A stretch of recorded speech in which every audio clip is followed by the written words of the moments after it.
Bismillahirrahmanirrahim. Assalamualaikum warahmatullahi wabarakatuh.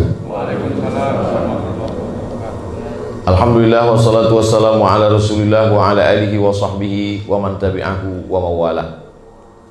Anak raja memetik daun kelor. Daun kelor dipetik di hari Selasa. Ini bukan spesial pakai telur karena kita sedang puasa. Ketika Nabi Muhammad SAW sampai ke kota Al-Madinah Al-Munawwarah, lalu kemudian Nabi melihat di sana ada orang Yahudi yang sedang berpuasa. Gimana ceritanya orang Yahudi itu bisa sampai di Madinah? Karena dulu pusat peradaban Yahudi itu berada di Palestina. Nabi Ibrahim alaihissalam punya anak namanya Nabi Yakub, Nabi Ishak. Nabi Ibrahim punya anak laki-laki nama Ishak. Ishak punya anak Yakub. Yakub itu punya nama lain yaitu Israel. Maka anak cucu keturunan Yakub disebut dengan Bani Israel. Dan mereka punya peradaban di Palestina. Kemudian datang serangan dari Babilonia, bukan Bangka Belitung. Datang serangan dari Babel, Raja Nebukadnezar. Maka hancur leburlah kerajaan Israel ini, dan sebagiannya lari pontang-panting sampai ke kota Makkah Al-Mukarramah, sampai ke kota Al-Madinah. Begitu ceritanya bagaimana orang dari Israel bisa ke Madinah. Lalu kemudian di Madinah ini mereka membuat beberapa komunitas. Di antara komunitas yang besar Bani Nadir, Bani Quraizah, Bani Qainuqa. Dan ajibnya, tempat-tempat yang mereka kuasai dulu sekarang di Madinah itu menjadi tempat tanah yang paling subur, kebun korma. Itu menunjukkan mereka punya kecerdasan yang luar biasa untuk memilih mana lapak tanah tempat bertanam korma. Bani Nadir, Bani Quraizah, Bani Qainuqa. Ada satu lagi Khaybar. Lalu kemudian ketika Nabi dan sahabat sampai ke kota Al-Madinah Al-Munawwarah, Nabi melihat mereka sedang melaksanakan puasa. Nabi bertanya, "Mahadza? Ada apa ini? Kok kalian tidak makan, tidak minum?" Waktu itu puasa Ramadan belum ada, karena puasa Ramadan baru diwajibkan tahun kedua setelah Nabi di Madinah. Nabi bertanya, "Ini ada apa? Kenapa kalian puasa hari ini?" Mereka menjawab, "Hadza yaumun salihun." Ini hari yang baik. Najjallahu fihi Musa wa aghraqa fihi Fir'aun. Hari ini Allah menyelamatkan Nabi Musa, dan hari ini Allah menenggelamkan Fir'aun. Maka mereka melaksanakan puasa syukran lillah, sebagai ungkapan syukur kepada Allah karena Allah sudah menenggelamkan orang yang zalim dan menyelamatkan orang yang soleh. Apa pelajaran dari sini? Bahwa ketika dalam keadaan sulit sekalipun, ibadah tidak boleh tinggal. Ini kan ceritanya baru hijrah, meninggalkan kampung halaman, tinggal keluarga, tinggal harta benda, menempuh jalan yang panjang 8 hari 8 malam naik onta. Waktu itu dalam kesulitan ekonomi, sedang krisis, tapi tetap beribadah. Ini sekarang banyak orang, sebenarnya saya mau puasa nih Pak Ustadz, mau beribadah. Terus kenapa nggak puasa? Hati saya sedang galau. Justru sedang susah itulah kita banyak-banyak beribadah. Karena Allah berjanji, "Falyabudu rabb hadzal bait." Banyak-banyaklah kamu beribadah kepada Allah. Kalau kamu banyak beribadah, Allah berjanji dua. At'amahum min ju'. Kalau kamu lapar, kamu dikasih makan. Wa amanahum min khauf. Kalau kamu ada rasa takut, rasa cemas, rasa ngeri, maka Allah akan ganti ketakutan kamu itu dengan amanahum, rasa aman, rasa tentram. Maka rasa cemas terhadap COVID-19, rasa khawatir terhadap virus tidak bisa ditenangkan oleh masker, hand sanitizer, dan lain sebagainya. Tapi yang bisa menenangkannya adalah dengan banyak-banyak beribadah, dalam kurung tetap jaga syarat dan ketentuan berlaku. Makanya saya tetap juga menjaga itu. Nah, lalu kemudian Nabi SAW wa amara bisiyamihi, memerintahkan sahabat untuk melaksanakan puasa, tapi puasanya bukan wajib, sunnah. Tapi kata Nabi, bedakan dengan orang Yahudi. Khaliful Yahud. Banyak sekali hadis tentang Khaliful Yahud. Khaliful Yahud, bedakan diri kamu dengan orang Yahudi. Orang Yahudi itu kumisnya panjang, jenggotnya panjang. Bagaimana cara membedakannya dengan orang Yahudi? Kata Nabi, Uqsus syarib, pendekkan kumis kamu. Wa'ful liha, biarkan jenggot kamu. Kumis kamu potong, jenggot kamu biarkan. Konteksnya itu apa? Membedakan diri dengan Yahudi supaya nggak sama. Dan sampai sekarang rabi-rabi, pendeta Yahudi itu disebut rabi, tempat ibadahnya namanya sinagog. Rabi-rabi Yahudi itu bisa dilihat jenggotnya panjang, kumisnya panjang, dan apa namanya ini? Jambang. Bukan jambang, kalau jambang yang tumbuh di sini. Ini yang rambut di samping ini. Dibiarkan panjang. Terserahlah apa namanya, pokoknya rambut tumbuh di samping. Pakai topi cowboy, rabi-rabi. Kata Nabi SAW, khaliful Yahud, bedakan diri kamu dengan orang Yahudi. Lalu kemudian orang Yahudi dulu itu kalau puasanya cuman 1 hari saja, pas tanggal 10 saja. Maka kata Nabi, khaliful Yahud, bedakan diri kamu dengan orang Yahudi. Sumu yauman qablahu yauman ba'dahu, puasa 1 hari sebelumnya dan sehari setelahnya. Puasa sebelumnya tanggal 9.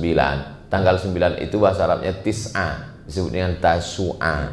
Tanggal 10 itu asyarah, 10 disebut dengan asyura. Maka afdal 9, 10, 11, 3 hari afdal. Tapi kalau tidak sanggup 9, 10 saja. Gimana Pak Ustadz kalau saya tanggal 10 saja? Ya nggak apa-apa. Tapi sama-sama dengan Yahudi sudah melaksanakan puasa. Perintah membedakan diri itu anjuran. Anda tidak bisa juga. Tanggal 10 pun nggak bisa juga, banyak ibadah yang lain. Bisa sedekah, bisa tasbih, bisa sholawat, bisa zikir. Jangan membatasi kebaikan hanya dengan 1 pintu saja. Sama seperti musola kita, banyak pintu. Bahkan bingung saya mana pintu, mana jendela. Bisa dipakai semuanya untuk masuk. Udkhulu min abwabin mutafarriqah. Masuklah kamu dalam kebaikan itu dari pintu-pintu yang banyak. Jangan batasi hanya dari pintu puasa saja. Ibu yang sedang hamil, mengandung, menyusukan anak, lalu kemudian orang tua renta yang sakit, mah akut, nggak bisa puasa, jangan bersedih hati. Inna iddatash syuhuri indallahi 12 syahran fi kitabillah. Allah menetapkan ada 12 bulan. Yauma khalaqas samawati wal ard. Ketika Allah menciptakan langit dan bumi, Allah sudah tetapkan 12 bulan. Minha arba'atun hurum. Ada 4 bulan yang mulia. Zulqa'dah, Zulhijjah, Muharram. Satu lagi terpisah. Salasun mutawaliyatun, 3 bulan berturut-turut. Zulqa'dah, Zulhijjah, Muharram. Tapi ada satu yang terpisah, ma baina Jumada wa Sya'ban. Dia terletak antara bulan Jumadil Akhir dan bulan Sya'ban. Itulah dia bulan Rajab. Dibuat pisah jauh supaya kita ada stasiun-stasiun. Kita ini sama seperti perjalanan panjang. Ada saatnya kita berhenti di sebuah stasiun, buang air kecil, lalu kemudian menggerak-gerakkan tubuh supaya nggak ngantuk, lalu kemudian minum, setelah itu lanjutkan lagi perjalanan. Jadi perjalanan panjang kita ini lelah, kita rehat sejenak, Zulqa'dah, Zulhijjah, Muharram. Lalu kemudian setelah itu nanti panjang lagi, berhenti Rajab. Dari satu sholat ke satu sholat, itu juga stasiun. Subuh, zuhur, asar, maghrib, isya. Minal jum'ati ilal jum'ah, satu Jumat ke Jumat berikutnya, itu juga stasiun. Ramadan ila Ramadan, dan satu Ramadan ke Ramadan berikutnya, itu juga stasiun. Untuk apa Allah buat ada stasiun-stasiun ini? Mukaffiratun lima bainahuma, untuk menghapuskan dosa-dosa di antara keduanya, supaya kita fresh. Setelah hari Jumat, fresh. Setelah sholat, fresh. Kalau kamu punya rumah, di depan rumahmu ada sungai, lalu kamu mandi di sungai itu 5 kali sehari, apakah masih ada noda yang melekat? Kata Nabi. Sahabat menjawab, tidak ada ya Rasulullah. Bagi kita yang tinggal di Indonesia, mudah membayangkan punya rumah di pinggir sungai. Tapi di Madinah, kering kerontang. Bagaimana kalau kamu berada di tepi sungai, di depan rumahmu ada sungai, kamu mandi 1 hari 5 kali. Mandi subuh, mandi zuhur, mandi asar, mandi maghrib, mandi isya. Ditambah lagi mandi duha, mandi tahajud, mandi witir, mandi qabliyah, mandi wa'adiyah. Apakah mungkin ada lagi yang tersisa melekat? Tidak ada ya Rasulullah. Maka kita merasa fresh. Kita ini orang yang banyak silap, banyak dosa, banyak salah. Begitu air kita masukkan ke mulut, kumur-kumur, fresh. Begitu air kita sapu, kita siramkan ke wajah, fresh mata. Begitu air kita siramkan ke tangan, fresh tangan. Begitu air kita usapkan ke kepala, ke telinga, fresh otak dan pikiran, keluar dosa-dosa sampai dari lubang telinga. Begitu air kita siramkan ke kaki, fresh kaki. Kita segar, secara fisik segar karena air. Orang yang tidak Islam sekalipun di rumah-rumah makan itu ada wastafel. Lalu kemudian dia cuci tangan, dia kata dia segar. Dulu kita selalu cuci tangan, setelah itu baru makan. Sekarang bolak-balik cuci tangan, nggak makan. Sekarang orang baru tahu bagaimana itu mukjizat cuci tangan. Sedangkan Nabi Muhammad SAW 14 abad yang lalu sudah mengajarkan kita tentang itu semua. Jadi dengan adanya apa yang sedang kita hadapi ini, semakin memperkuat keyakinan kita bahwa Muhammad SAW bukan manusia biasa, tapi dia adalah, dibacakan dalam surat Al-Kahfi ayat 110, di ujung-ujung tadi dikatakan imam kita, Ananda Qori kita membacakan ayat, Qul innama ana basyarum mithlukum. Katakanlah ya Muhammad, aku basyarum mithlukum. Aku manusia sama seperti kamu. Apa beda kamu dengan aku? Yuha ilayya, aku dapat wahyu, kamu enggak. Aku dapat wahyu, kamu enggak. Komplain ibu-ibu satu jamaah. Saya juga dapat wahyu Pak Ustaz. Rupanya nama suaminya Pak Wahyu. Ana basyarum mithlukum. Aku manusia sama seperti kamu. Bedanya apa? Yuha ilayya. Aku dapat wahyu, kamu tidak. Yang terlintas di pikiranmu belum tentu wahyu. Bisa jadi dia hanya lintasan pikiran semata. Tapi Nabi Muhammad SAW jelas Jibril datang. Iqra bismi rabbikal ladzi khalaq. Khalaqal insana min 'alaqin. Iqra wa rabbukal akramul ladzi 'allama bil qalam. 'Allamal insana ma lam ya'lam. Oleh sebab itu maka segala permasalahan hidup di dunia sudah dibuatkan acuannya, itulah dia wahyu dari Allah Subhanahu wa taala yang dibacakan Nabi Muhammad SAW didengar oleh sahabat, dibaca oleh sahabat didengar oleh tabi'in, dibaca oleh tabi'in didengar oleh tabi'in, sampailah ke generasi guru-guru, sampailah ke murid dari guru-guru itu, santri-santri, dibaca oleh imam kita tadi dan kita mendengarnya. Bacaan yang sama dibaca oleh Nabi malam Jumat surat Al-Kahfi, itu juga yang dibaca oleh ananda kita tadi. Saya terus terang tadi begitu di awal, Masya Allah ini dibaca surat Al-Kahfi, kalau sampai selesai jam berapa kita naik sepeda? Rupanya beliau cerdas. Rakaat pertama beliau baca awalnya, rakaat kedua beliau baca ujungnya. Dapat dua-duanya. Makanya kata Nabi, hafallah 10 ayat di awal dan 10 yang terakhir. Kalau sanggup semuanya, alhamdulillah. Man qara'a surat Al-Kahfi yaumal jumu'ati. Siapa yang membaca surat ini hari Jumat, petang Jumat, sore Jumat, malam Jumat, adha'a lahu min nur. Allah berikan dia nur, cahaya. Ma bainal jumu'ataini, sampai Jumat yang akan datang. Ini dari Jumat hari ini tanggal 9 Zulhijjah, tanggal 9 Muharram menuju Jumat berikutnya, kita tidak tahu entah apa yang akan terjadi. Gelap. Orang kalau sudah berjalan di dalam gelap bisa nabrak. Orang tua sangat dikhawatirkan berjalan di gelap, ujung kakinya kena tembok, takut stroke, takut sakit. Anak kecil nggak boleh dalam keadaan gelap. Kalau anak kecil sampai gelap, napasnya sesak. Makanya begitu mati lampu, anak kecil langsung segera hidupkan lampu, hidupkan senter, hidupkan lilin. Begitu juga kita kalau dalam keadaan gelap, tak dapat melihat. Oleh sebab itu bagaimana cara menghilangkan kegelapan ini? Nur. Makanya di antara doa solat tahajud, Allahumma ja'al fi qalbi nura, wa fi sam'i nura, wa fi basari nura, wa an yamini nura, wa an yasari nura, wa an amami nura, wa min khalfi nura, wa min fawqi nura, wa min tahti nura, waj'al li nura. Kita bisa pandang memandang, kita bisa tersenyum walaupun nggak kelihatan.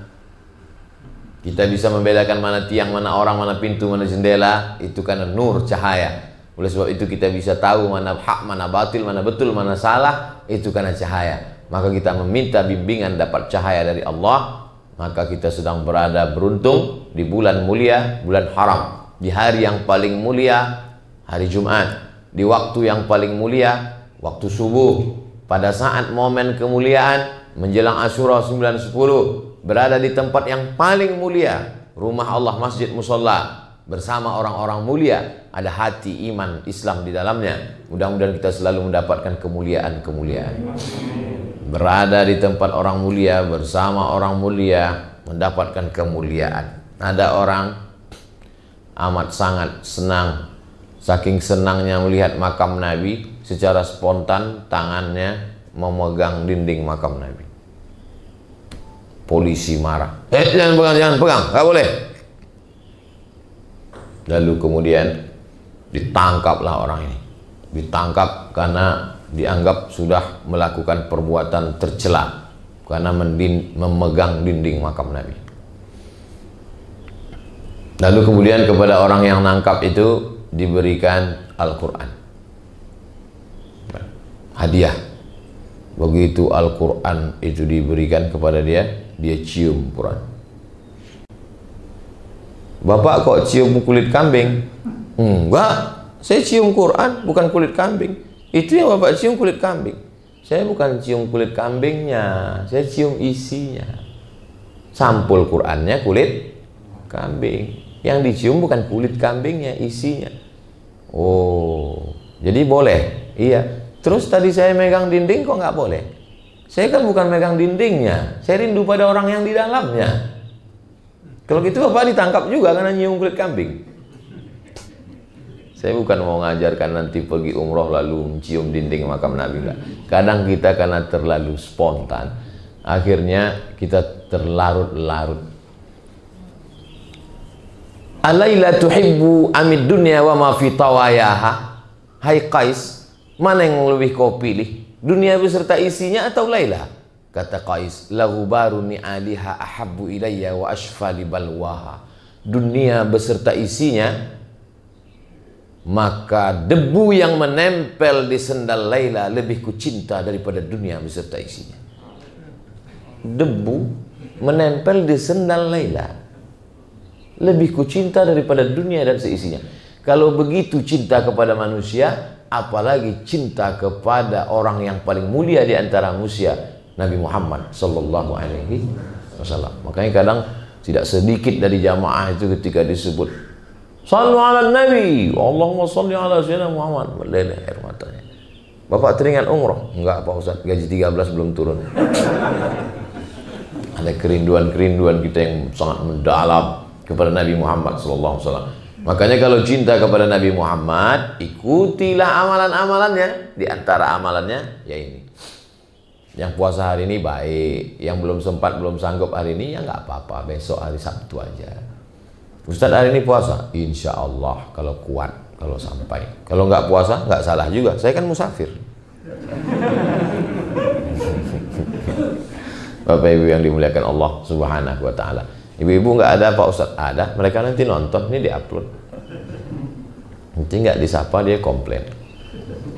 Yang dimuliakan Allah Subhanahu wa Ta'ala dimanapun berada, siapa di antara kita ini yang paling mulia? Inna akramakum indallahi atqakum. Yang paling mulia adalah yang paling takwa, paling takut kepada Allah. Dalam puasa itu kita dididik betul-betul takut. Makanya paling tidak kita puasa 3 hari, 13, 14, 15. Sanggup lebih banyak daripada 3 hari, 8 hari, Senin, Kamis, Senin, Kamis, Senin, Kamis. Sanggup lagi lebih banyak daripada 8 hari, 15 hari. 1, 3, 5, 7, 9, 11. Yasumu yauman, puasa 1 hari, wa yuftiru yauman, makan 1 hari, puasa 1 hari. Sanggup lagi lebih daripada 15 hari. Puasa paling tinggi namanya puasa dahar. Puasa apa namanya Pak Ustadz? Puasa dahar. Dahar itu kan makan Pak Ustadz. Kumaha atuh dahar? Dahar artinya sepanjang masa. Di antara sahabat Nabi yang puasa sepanjang masa, Abdullah bin Umar bin Khattab, anak Umar bin Khattab. Itu puasanya sepanjang masa. Di antara sahabat Nabi yang panjang puasa sepanjang masa adalah Sayyidah Aisyah, istri Nabi SAW. Setelah Nabi meninggal, Aisyah puasa sepanjang masa. Ikhtilaf di antara ulama. Ada yang mengatakan membolehkan puasa sepanjang masa, ada yang mengatakan nggak boleh.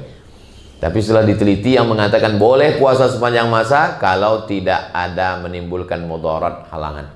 Seperti Sayyidah Aisyah. Nabi sudah meninggal, dia tidak ada anak, dia tidak ada tanggungan. Dia hidupnya untuk beribadah sepanjang masa sampai meninggal di dunia puasa. Malam tetap dia makan. Yang tidak boleh itu puasa wisol. Wisol itu nyambung dari mulai sahur ini sampai sore nanti, sampai malamnya, sampai besok. Kebanyakan orang yang puasa begitu bukan la'allakum tattaqun, tapi karena mau nuntut ilmu kebal jalan di atas air. Tuh apalagi jalan di atas air, jembatan banyak. Ayak-ayak wae tuh. Oleh sebab itu kita ini adalah agama yang mengajarkan rasionalitas. Kita berpikir itu untuk apa? Kalau hanya untuk kegaguman orang, banyak cara lain supaya orang kagum. Buatlah sesuatu yang ketika kau mati, maka dia menjadi tinggal yang bermanfaat buat orang banyak. Terus ente jalan di atas air, apa manfaatnya? Selesai, habis, tamat. Oleh sebab itu maka dalam Islam kita diajarkan, buatlah sesuatu yang kira-kira bermanfaat buat orang banyak. Siapa yang paling berguna dalam hidup ini? Anfa'uhum linnas, yang paling bermanfaat buat orang banyak. Ana wa kafilul yatim kahataini fil jannah. Aku dengan orang yang menyantuni anak yatim seperti ini nanti di dalam surga. Seperti ini kata Nabi. Lalu kemudian Nabi menunjukkan dua jari, as-sabbabatu, telunjuk, wal wusta, wa farraja bainahuma, dia jarangkan antara keduanya. Sejarang-jarang-jarangnya paling jauh segini. Begitulah jarak kita dengan Nabi Muhammad SAW. Mudah-mudahan kita dekat jaraknya seperti ini dengan Nabi Muhammad SAW. Mana bisa Pak Ustadz, kita seramai ini mau dekat begini, sesuai sedekahnya masing-masing. Kalau 2000 ya segini lah, 2000. Skala seperti di peta itu, skala 3 km. Sesuai skala.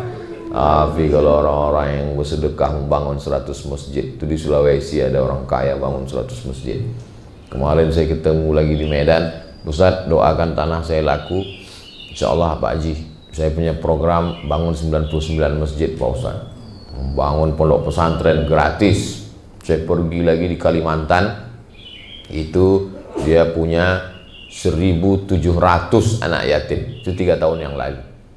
1 bulan saya dibawa ke dapur melihat telur ayam hampir 1 kontainer, tukang masak 20 ayam, ngelihatnya aja kenyang jadi makan.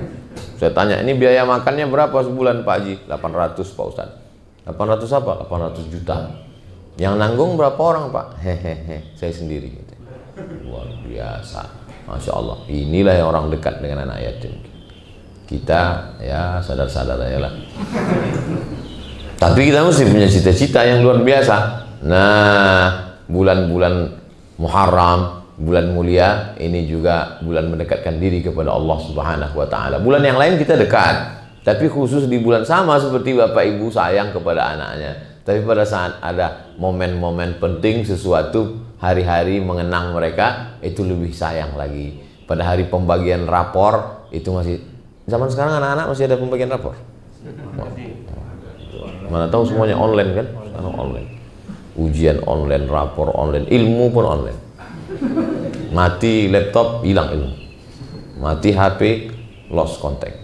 Oleh sebab itu maka ini adalah kebaikan-kebaikan. Mudah-mudahan kita senantiasa istiqomah dalam jalan la ilaha illallah Muhammadur Rasulullah sallallahu alaihi wasallam. Di akhir majelis mari kita berdoa kepada Allah. Ala hazihi niyah al-Fatihah. A'udzubillahi minasyaitonir rajim. Bismillahirrahmanirrahim. Alhamdulillah rabbil alamin. Arrahmanir rahim maliki yaumiddin. Iyyaka na'budu wa iyyaka nasta'in. Ihdinas siratal mustaqim. Shiratal ladzina an'amta 'alaihim ghairil maghdubi 'alaihim waladdallin. Amin. Allahumma shalli ala sayidina Muhammad wa ala ali sayidina Muhammad.